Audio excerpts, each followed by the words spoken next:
On the night of his daughter Emily's 10th birthday, Michael Trippel posted a joyful family photo, smiling alongside his wife Lauren and their daughter. Less than 24 hours later, the Trippel family would be found brutally murdered in their own home, and Michael, unconscious in the garage with a head injury, would claim he was the victim of a random intruder. But as detectives delved deeper, they uncovered a chilling web of secrets, financial ruin, and a cold, calculated plan to escape a life he no longer wanted. Was Michael Trippel the devastated father he claimed to be, or a cold-blooded killer? The truth would be far more horrifying than anyone could have imagined. On the evening of July 12, 2022, the Trippel family appeared to be the picture of happiness. That night, Michael Trippel posted a photo online that quickly gathered likes and well wishes. It showed him, his wife Lauren, and their daughter Emily, celebrating Emily's 10th birthday. They were all smiling. Emily wore a paper crown and held up a slice of cake, her face lit with joy. Behind them, pink and gold balloons bobbed in the background, and a happy birthday banner hung slightly crooked on the wall. Michael had written, "Double digits for our baby girl. We love you, Emily." It was a simple post, but one that gave off warmth and family unity. Friends commented with hearts and birthday wishes, never guessing that it would be the last photo ever taken of the Trippel family alive. To the outside world, there was nothing unusual about the Trippels. They lived in a quiet cul-de-sac in West Haven, Connecticut, a town known more for its high school football games than its crime statistics. Their house, a modest two-story home with white siding and a trimmed lawn, blended in with the rest. Neighbors said they were friendly but kept to themselves. Lauren worked part-time at a local dental office. Emily went to school nearby and was known for being bright and kind. Michael, a former accountant, had been spending more time at home, after being laid off a few months earlier. Still, nothing ever seemed particularly off. That birthday night seemed like a normal celebration. Balloons, cake, laughter. There was no warning of what was about to happen. The next morning at 6:42 a.m., a neighbor called 911. They reported loud banging and what sounded like a man yelling for help from the Trippel garage. When officers arrived, they found the garage door halfway open. Inside, they discovered Michael Trippel lying on the concrete floor near the family's SUV. He had a deep wound on the back of his head, and a wrench lay beside him, covered in blood. He was breathing, but unconscious. His clothes were soaked in sweat, and blood was smeared across his face and shirt. Paramedics were called immediately, but when officers moved further into the home, the real horror revealed itself. Inside the kitchen, Lauren Trippel was found lying in a pool of blood. She had been stabbed multiple times, the knife still lodged in her abdomen. There were signs she had tried to fight back, scratches on her arms, a broken fingernail, a shattered coffee mug nearby. Upstairs, the officers made an even more disturbing discovery. Emily was found on her bed, the blankets tucked neatly around her. There were no visible injuries, but a pillow was stained with saliva and traces of blood. The medical examiner would later confirm she had been suffocated. Her room was quiet, peaceful even, with stuffed animals lined neatly on a shelf. A pink nightlight still glowed in the corner. Nothing seemed disturbed. It was as if the violence had tiptoed in and taken her away without warning. Back in the garage, Michael was stabilized and transported to the hospital. Initial assumptions pointed to a brutal home invasion, but almost immediately, something felt wrong. The front door was locked from the inside. All windows were intact. No valuables were missing. The house had not been ransacked. There was no sign anyone had broken in. Neighbors reported seeing nothing unusual that night. No unfamiliar cars, no loud noises, no signs of panic until the early morning. The question that began to form in the minds of investigators was simple but chilling. If someone had broken into the Trippel home, how had they come and gone without leaving a single trace? And if there was no intruder, then the only surviving family member, the man lying bloodied in the garage, might not be the victim at all. The Trippel residence on Sycamore Lane was sealed off by mid-morning. Yellow tape wrapped around the property, and uniformed officers moved in and out of the house, their faces tight with concentration. By now, the once quiet neighborhood was filled with whispers and murmurs. Word had spread quickly. The Trippels were dead. Except for Michael. As crime scene investigators entered the house, they began documenting everything. Photos, footprints, fingerprints, blood patterns, and more. Every inch of the scene was combed for evidence, but the deeper they looked, the more unsettling the details became. In the kitchen, Lauren Trippel's body remained where she had fallen. The injuries were violent. She had been stabbed repeatedly, and the attack appeared sudden, with no time for her to defend herself properly. The knife wound pattern suggested a frenzied but brief assault. One of the drawers beside her was partially open, with a spatula sticking out. Her phone was found nearby on the countertop. The screen was still lit, showing a half-typed message that had never been sent. It read, "I think he's acting strang." The rest was cut off. Investigators took special note of that.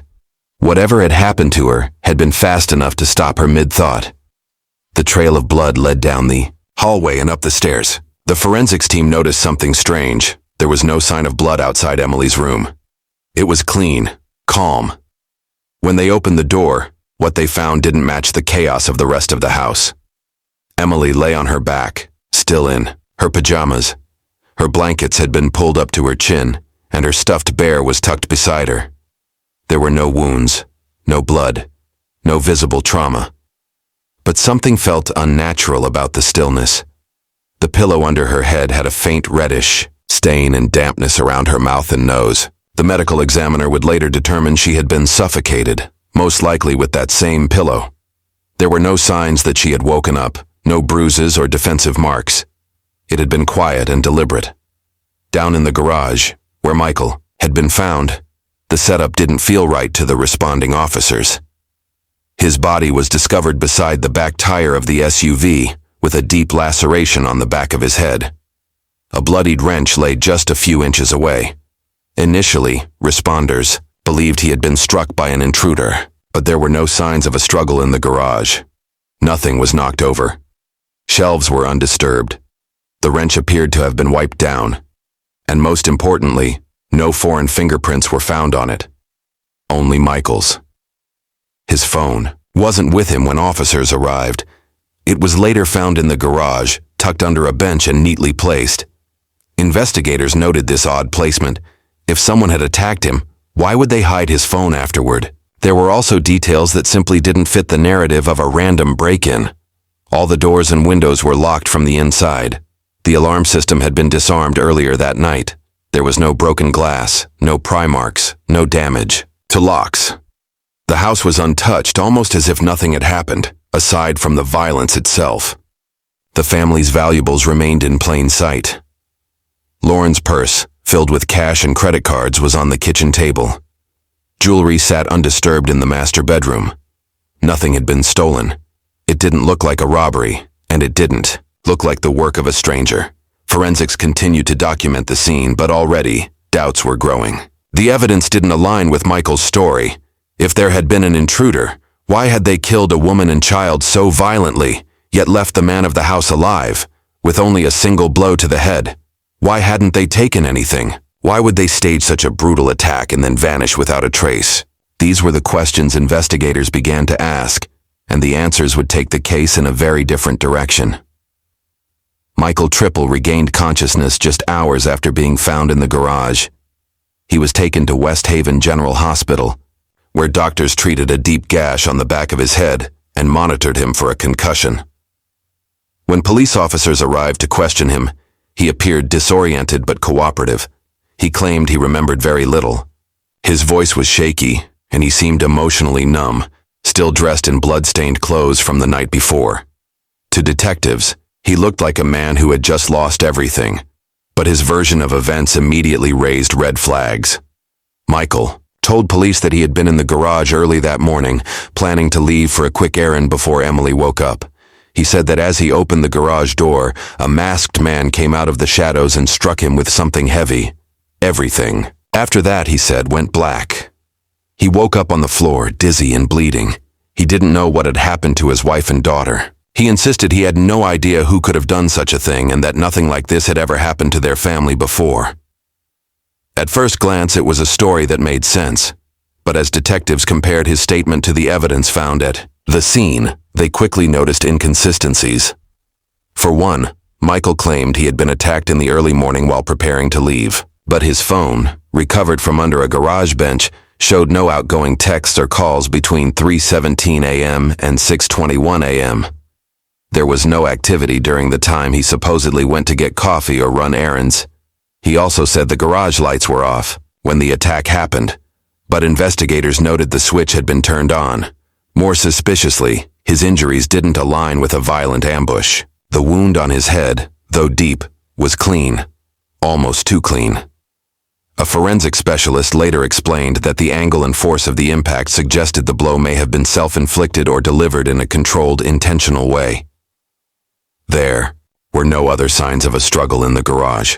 The floor was spotless except for a single trail of blood. No shelves had been knocked over, no tools displaced. Everything was too tidy. Michael's behavior after the incident was also puzzling. He hadn't called 911 himself. Instead, he reportedly crawled out of the garage and called out to a neighbor for help. When asked why he didn't use his phone, he said he had lost it in the chaos. But when police found the phone, it was placed too neatly, almost as if someone had hidden it on purpose. Detectives wondered, if Michael had been too injured to move much, how had he managed to stash the phone so precisely? His emotional state drew mixed reactions from medical staff and officers alike. Some said he seemed deeply shaken, crying quietly, and asking about his daughter. Others noted how quickly he regained composure when pressed for details. His tears would stop abruptly, and he'd answer questions in a flat, controlled tone. Trauma affects people differently, but to trained investigators, his reactions felt off. He cried when talking about the birthday party, but barely reacted when informed that Lauren and Emily were dead. With no signs of forced entry, no stolen property, and a perfectly clean crime scene, aside from the blood, it became increasingly hard to believe that an unknown intruder had somehow slipped into the house, murdered 2 people, failed to take a single item, and vanished without leaving even a footprint behind. As suspicion quietly began to mount, detectives started shifting focus. If Michael's story didn't line up with the evidence, maybe he wasn't a survivor after all. Maybe he was the one who planned it all. The forensic findings within the Trippel home began to paint a very different picture than the one Michael had offered from his hospital bed. While his version of events described a chaotic break-in and a violent surprise attack by an unknown assailant, the evidence told a much quieter, more calculated story. Every room investigators entered seemed to contradict the idea of an intruder. What they saw wasn't chaos, it was control. Lauren's murder in the kitchen showed all the signs of a calculated, premeditated strike. Her position on the floor, just feet from the stove, suggested she had been preparing breakfast or coffee. When she was attacked, her phone, found on the counter with the unfinished text message, placed her right there at the moment everything changed. Blood spatter analysis revealed a tight distribution pattern, indicating a sudden attack from close range. There was no evidence of a scuffle that moved through the room. No knocked over chairs, no broken glass, no overturned table. Instead, it looked as though someone had crept up behind her and struck quickly. The wounds she sustained, primarily to her back and side, further supported this theory. It was an ambush, not a fight. Meanwhile, Emily's room provided an even more unsettling contradiction to the idea of a random attack. Her room remained almost untouched. The shelves holding her dolls and books were perfectly arranged. There were no signs of forced entry, no broken locks or screens, and no evidence that someone had rushed in or ransacked the space. Her bed had not been torn apart in a struggle. Instead, she had been suffocated in silence. The autopsy confirmed this. There were no bruises, no scratches, no defensive wounds. It was quiet, deliberate, and disturbingly efficient. This kind of killing didn't align with a panicked intruder looking for valuables. It pointed to someone who knew the home and its sleeping occupants. In the master bedroom, nothing had been disturbed.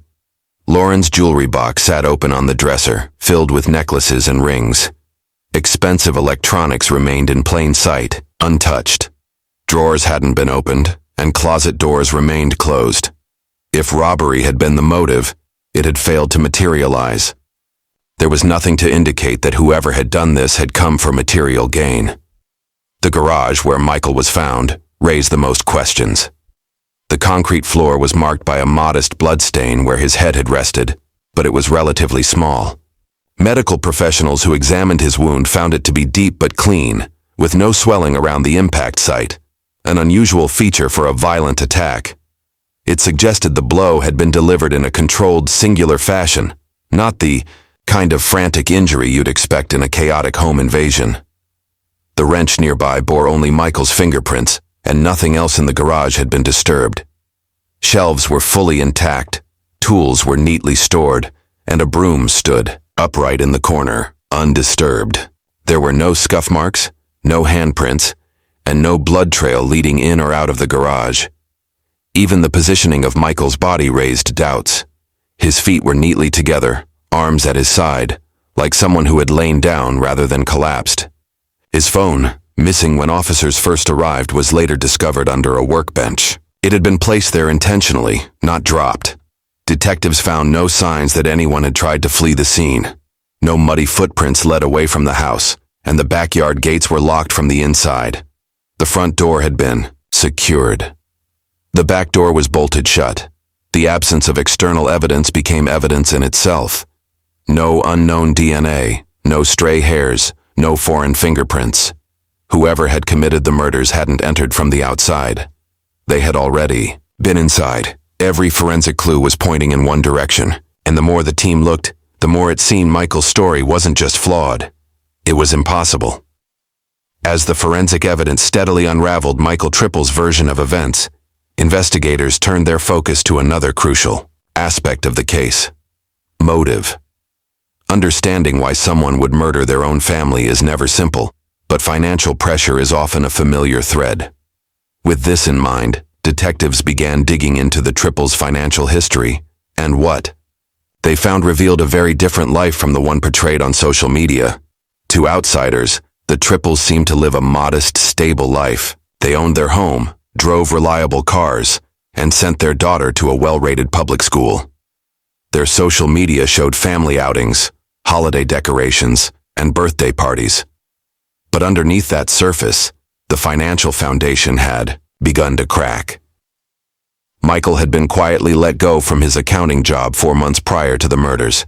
He hadn't told friends, neighbors, or even Lauren's family.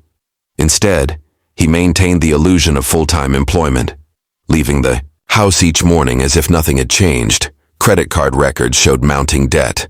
3 separate cards were maxed out. Overdraft charges appeared frequently on their bank statements.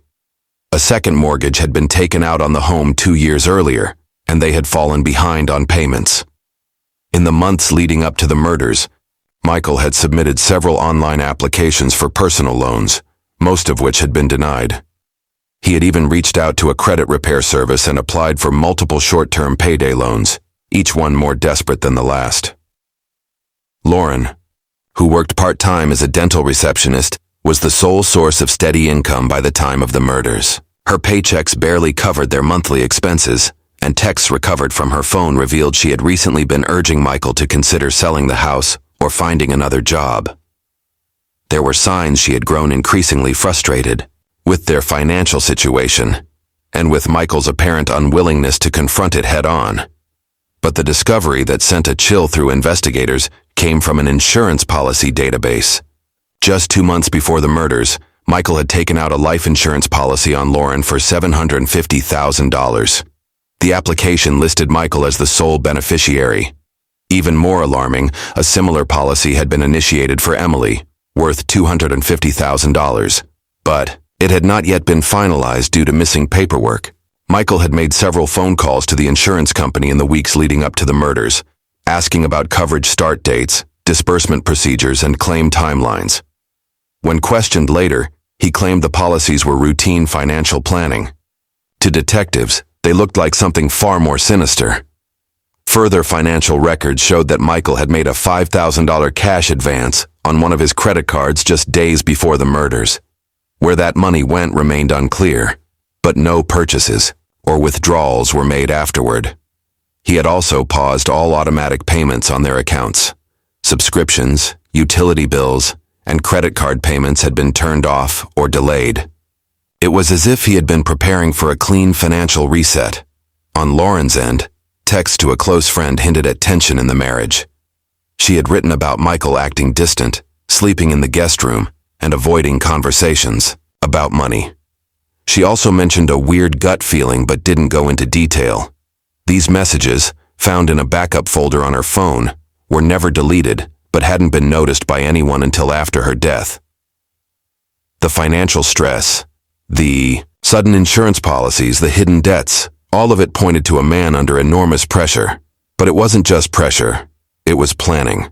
The careful timing of the insurance policies, the steps taken to delay bills, and the large policy payout waiting on the other end of the tragedy. None of it felt like coincidence. Investigators were no longer asking if Michael had a motive. They were starting to see how thoroughly he had prepared for what came next. With Michael Trippel's financial motives coming into focus, investigators turned their attention to the timeline of the crime. If Michael had planned the murders, he would have needed to carefully control the hours leading up to them and cover his tracks. Detectives began piecing together phone records, digital data, and surveillance footage to understand exactly what happened that night and the early morning. What they found didn't just cast doubt on Michael's story, it completely dismantled it. According to Michael's statement, he had gone to bed around 11 p.m. after helping Emily clean up her birthday decorations. He claimed that he woke up around 6 a.m., decided to run a quick errand, and was attacked in the garage as he opened the door. But his phone records contradicted this from the start. Michael's mobile phone was active until 3:17 a.m., exchanging data with a nearby cell tower. Then, there was complete silence. No calls, no texts, no app activity, until 6:21 a.m., when the phone reconnected with the network. To investigators, that gap was critical. It suggested that something had been deliberately turned off or tampered with. Even more compelling was the neighbor's security camera. While none of the Trippels' immediate neighbors had visible footage, facing the house, one resident had a camera pointed at their driveway entrance. At 4:12 a.m., it recorded the faint sound of a vehicle starting and then revving loudly before suddenly stopping. A dog in the distance began barking. Moments later, a high-pitched noise, possibly a scream, was picked up, although the sound quality made it difficult to confirm. There was no other movement captured that morning until emergency responders arrived shortly after 6:40 a.m. Michael's claim that he had gone out for coffee or errands also fell apart under scrutiny. Bank records showed no card activity. There were no surveillance clips showing him entering a store or drive-thru. The family's SUV had not moved all night, according to the car's GPS system. Investigators began to believe that Michael had never left the house that morning, at all. Instead, he had been inside staging a crime scene. Another key inconsistency was the location and condition of Michael's phone. When he was found in the garage, his phone was missing. He later told detectives he had lost it in the struggle, but officers found it under a workbench, wedged behind a tool drawer. The screen was clean, with no blood or fingerprints, and the location strongly suggested it had been hidden intentionally. Forensics confirmed the device had been powered off manually around 3:20 a.m., just minutes after his last digital activity. This wasn't accidental, it was planned. There was also the question of Lauren's last known communication. The half-typed message found on her phone, cut off mid-sentence, was time-stamped at 6:04 a.m., which should have placed her alive just minutes before the 911 call. But the autopsy revealed something else. She had likely died around 4 a.m., consistent with the time the neighbor's camera captured the suspicious sounds. Forensic analysis suggested the phone's timestamp had been altered. A small but critical discovery showed the phone had been connected to Michael's laptop hours earlier, meaning he may have tampered with the device to confuse the timeline. Finally, when investigators reviewed Michael's smart home data, including thermostat adjustments and garage door logs, they found more discrepancies. The thermostat had been manually lowered at 3:58 a.m., a move that could slow the body's decomposition. The garage door had opened briefly at 4:07 a.m., then closed again 5 minutes later. Michael had made no mention of either action in his statement. What emerged from this deep dive was not a jumbled timeline of a man caught off guard. It was a carefully managed sequence of actions meant to create confusion and distance Michael from the moment of the crime. Each step was deliberate. The silence from his phone, the altered timestamps, the suspiciously staged garage scene, all of it suggested a man trying to build a lie that was beginning to collapse under the weight of the evidence. As investigators pushed further into Michael Trippel's life, they discovered that the financial troubles and altered timelines were only part of the puzzle. In many homicide cases, the motive comes down to more than money. It often includes elements of resentment, betrayal, or the desire for escape. In Michael's case, a digital trail revealed that beneath the image of a family man, there was another side to him, one carefully hidden until now. And it was this secret life that would deliver one of the investigation's most significant breakthroughs. When detectives examined Michael's computer and electronic devices, they uncovered activity that hadn't been disclosed in his interviews. A second phone, not listed in his official account of belongings, was found in a gym bag at the back of the master bedroom closet. It had been powered off, but once turned on, it revealed months of messages, emails, and browsing history that Michael had kept entirely separate from his family life. On this phone, investigators found ongoing communication with a woman named Rachel, a person Michael had met through an online discussion group about marriage and emotional detachment. What began as casual conversations about life frustrations evolved quickly into an emotional affair. Over hundreds of texts and messages exchanged in the weeks leading up to the murders, Michael expressed bitterness about his marriage, describing Lauren as demanding and claiming he felt trapped. He talked about wanting freedom and starting over. In some messages, he spoke vaguely of a reset or a clean break. Rachel, who lived out of state and had never met Michael in person, appeared unaware of the situation's seriousness. She responded with support, encouragement, and sympathy, assuming Michael was speaking figuratively. The most disturbing part came in the days just before the murders. On July 10th, Michael sent a series of cryptic messages to Rachel, hinting that a big change was coming.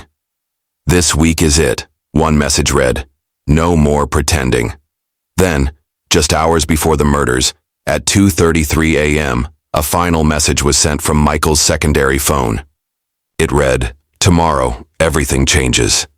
Rachel did not reply until the following afternoon, after news of the murders broke online. Her stunned response became part of the case file. Investigators also found deleted web searches that further built their theory. On his main laptop, Michael had recently searched phrases such as fastest acting poisons, how to stage a robbery, and how much life insurance is paid out after death.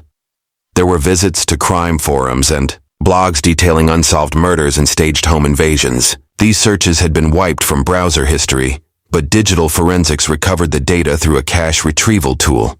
Michael's online accounts also revealed that he had created a new email address under a fake name. This account had been used to inquire about apartments in 2 nearby towns. The lease applications, though never submitted, indicated an intention to relocate soon. The same email account had also been used to send an anonymous inquiry to a job recruiter based in another state.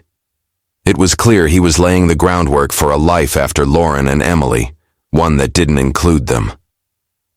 When investigators confronted these findings, they saw a man not only overwhelmed by debt, but also deeply dissatisfied with his home life and actively pursuing an exit. The combination of financial desperation and emotional detachment made the picture much darker. This wasn't someone who snapped in the heat of the moment. This was someone who had been planning an escape, one that involved more than walking away. The final piece that solidified their suspicions came from Michael's internet activity on the night of the murders. At 1:48 a.m., he watched a video titled "How to Fake a Break-In," which detailed methods for staging a home invasion to confuse law enforcement. The video had been paused, rewound, and rewatched multiple times. The timestamp placed him awake and planning while his family slept. It was, in the eyes of investigators, a blueprint for murder. As the pieces of the puzzle continued to fall into place, detectives were faced with a difficult but crucial decision: when to confront Michael Trippel with the mounting evidence against him. They had already uncovered a staggering array of incriminating information: his financial struggles, His online search history, the secret life insurance policies, the manipulated timelines, and the evidence of an emotional affair. But even more disturbing was the clear indication that the murders had been planned meticulously, not an impulsive act of violence. With each day, the web of deceit surrounding Michael grew tighter, and the only thing left to determine was whether he would crack under the pressure or continue to hold his ground. The detectives decided to bring Michael in for another round of questioning. By now, they had already secured multiple layers of evidence pointing to his guilt. The goal was to confront him with the contradictions in his story and force him to explain the overwhelming evidence pointing to him as the mastermind behind the murders of his wife and daughter. But Michael's reaction to the mounting pressure was not what they had expected. When Michael arrived at the police station, he appeared calm, almost eerily so. The detectives had anticipated a man on edge, someone who might show signs of guilt or anxiety under the weight of the evidence, but Michael seemed composed. Too composed. He answered their questions with a steady voice, his body language closed off. It was as though he was completely detached from the severity of the situation, like he was just going through the motions of an interview rather than facing the truth about the brutal murders of his own family.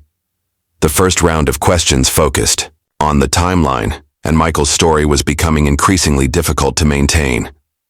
Detective after detective went over the details of that fateful morning, the gaps in his phone records, the suspicious absence of any erratic movements or signs of struggle in the house, the lack of forced entry. As the trial for Michael Trippel slowly moved forward, the case captivated the public, with every new detail about the murder of the Trippel family sending shockwaves through the community. The image of a smiling father posting a birthday photo of his daughter just hours before she was brutally killed left people questioning how anyone could turn on their own family so callously. The media coverage was relentless, and the more the story unfolded, the more it seemed to reinforce the chilling nature of Michael's actions. The once idyllic family life he had portrayed on social media was nothing more than a facade, carefully constructed to hide his deeper motives. The prosecution had a clear and undeniable case. The evidence they presented was damning. The phone, records, the digital evidence, the secret life insurance policies, the staged crime scene, all pointed to a man who had carefully orchestrated the murder of his wife and daughter. Michael Trippel had gone to great lengths to hide his true intentions, but the overwhelming evidence eventually led to a final, irrefutable conclusion. He was guilty of the murders. But as the trial progressed, something more disturbing began to emerge. Michael Trippel wasn't the only one whose actions would be scrutinized. The investigation into his past, his relationships, and his actions leading up to the murders also led to uncomfortable questions about how his behavior had been enabled by those around him. Michael had successfully hidden his financial struggles, his deteriorating marriage, and his emotional isolation from everyone in his life. Friends, family, and co-workers had all seen him as a stable, dependable man, one who was always calm, always composed. His outward image had concealed his dark secrets, and it was clear that no one had truly seen the warning signs until it was too late.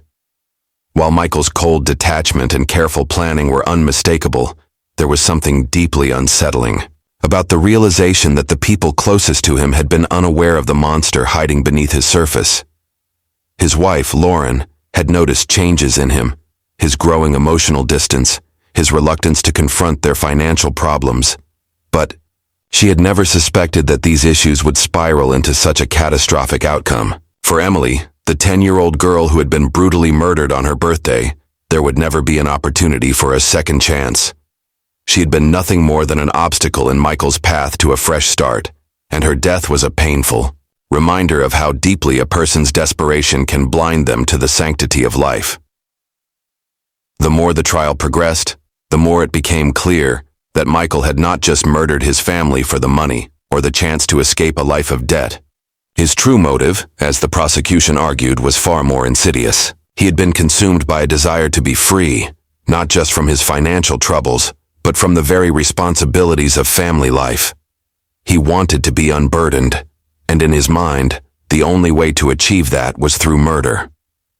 The life insurance policies he had taken out on Lauren and Emily were a means to an end. an attempt to financially wipe the slate clean while simultaneously severing the ties that bound him to his old life. The emotional affair he had been involved in suggested he was looking for a new beginning, a chance to reinvent himself without the constraints of family.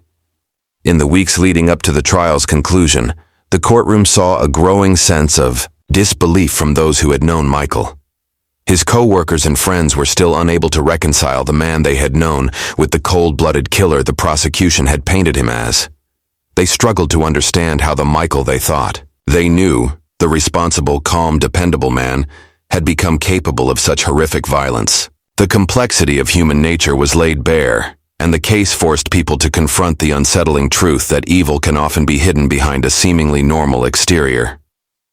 As the final arguments were made in court, the prosecution painted a vivid picture of a man who had meticulously planned every detail of his family's murder. From the phone records to the digital searches, from the hidden insurance policies to the deliberate staging of the crime scene, it was clear that Michael Trippel had methodically constructed his plan to eliminate his family and start over. There were no signs of a spontaneous act of violence, no moment of fury. This was a cold, calculated decision made by a man who had weighed the cost of his actions and decided that the price was worth paying. When the verdict came, it was met with little surprise. Michael Trippel was found guilty of the murders of his wife Lauren and their daughter Emily. He was sentenced to life in prison without the possibility of parole. As the courtroom heard the final sentencing, a strange sense of closure washed over those who had followed the case. It was over, but the pain and the horror of what had been done would never fully be erased. For the families left behind, Lauren's parents who had loved their daughter dearly, and Emily's friends who would forever remember her bright smile, the sentence could never bring back what they had lost. Their grief was immeasurable, but the conviction provided a sense of justice. It was a small consolation for the devastating loss they had endured. The tragedy of the Trippel family was a cautionary tale, a reminder that sometimes the people we trust the most are capable of the most unimaginable betrayals. As for Michael, the man who had thought he could escape everything, his life would now be defined by his crimes. The very thing he had sought to free himself from, his responsibilities, his family, his obligations, had become his prison. And in the end, the freedom he had longed for would be a cruel illusion, one that would haunt him for the rest of his days.